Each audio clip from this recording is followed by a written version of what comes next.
Is it a nice? No.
Oh yeah, wo be.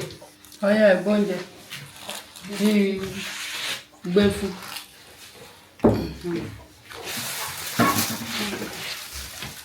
Give me a soup. Now eat this one. A cup. Yeah, sit down.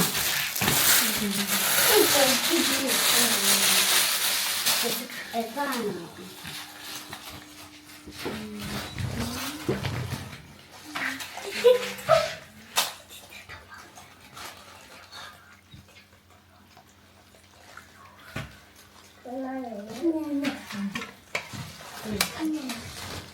Philip. Ti Manela ṣe ko ló fẹ́ jẹ. Gbà. Ẹ̀kọ ló fẹ́ jẹ. Jàmàlà gbóná. Ṣé kí n bubẹ̀ papọ̀ fún yín? Yes.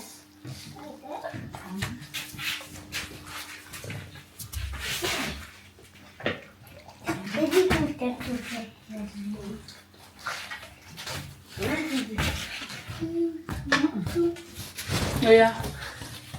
Kó ẹ̀kọ títí.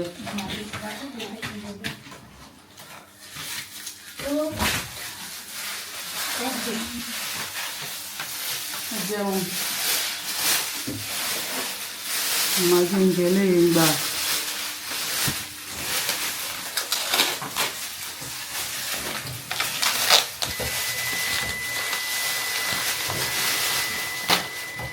Yes, Philip jẹun bẹ̀ ó fún ẹ. Not see my own. My own.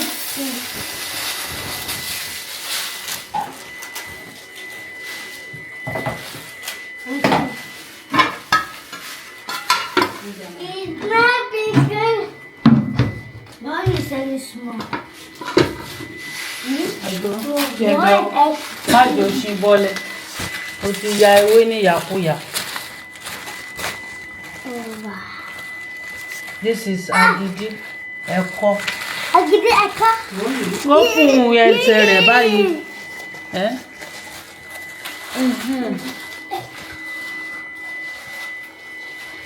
Yàtọ̀ tó ń fi ṣe. Máa jẹun. Ìjẹun jẹ́ ń bẹ́. Wow. Beautiful people, join us as you are eating our delicious African food. So this is egusi soup. Egusi soup with amala.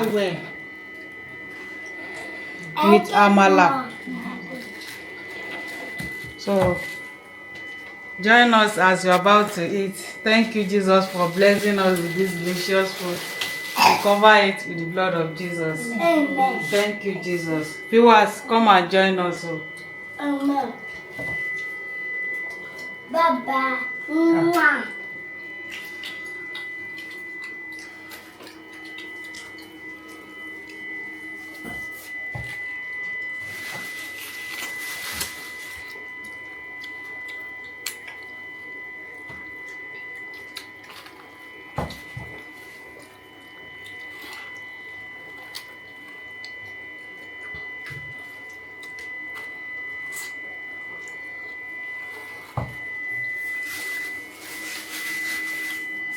Auntie Good. Evelyn, come and eat. Auntie, I think come and eat on my own. Come and eat on my Evelyn. Give me my own. You want to eat? Come and eat food.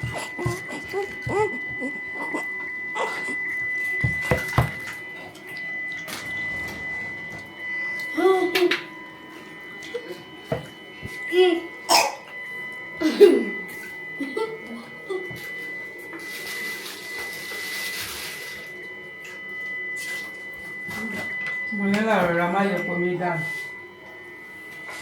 Ṣé kò jẹ́ ó gbóná?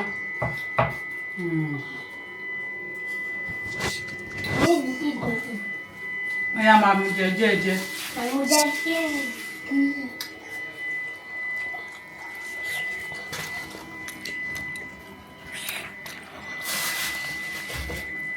Mo máa ń gba fídíò.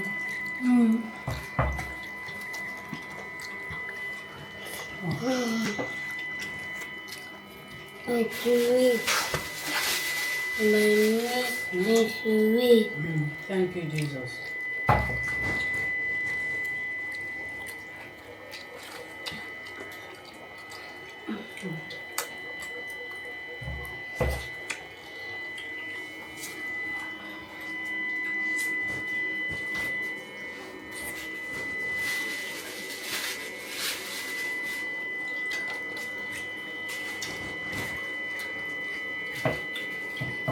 Ṣé ti open mi? Manuela, o ti open rẹ̀.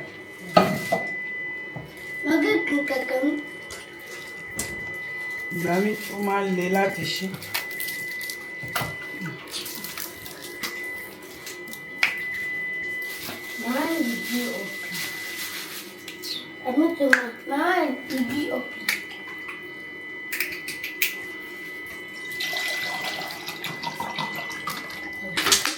Bóyá ẹ̀gbà.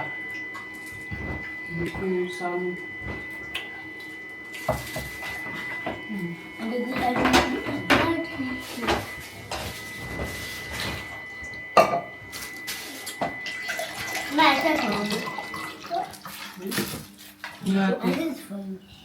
Manuela gbà. Ẹjọ́ máa mú ni.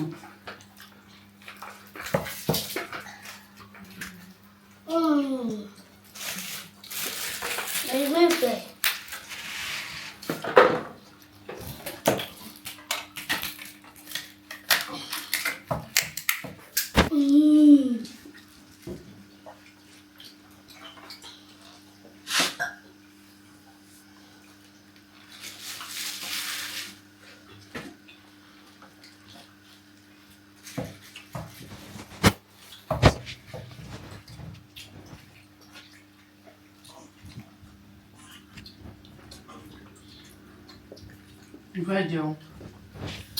Mo ń bọ̀ wá. Mo fẹ́ jẹun.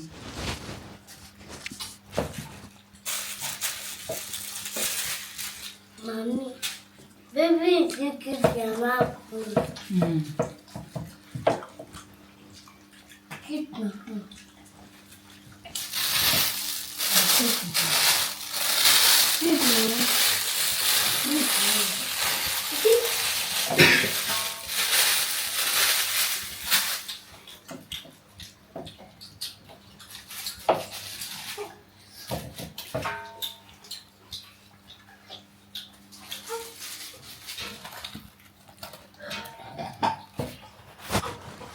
What do you want? I eat. Ìgbà.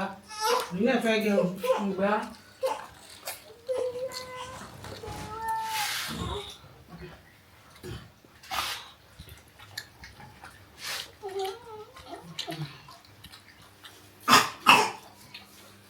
Thank you for watching. Bye bye. Mwah. Bye bye.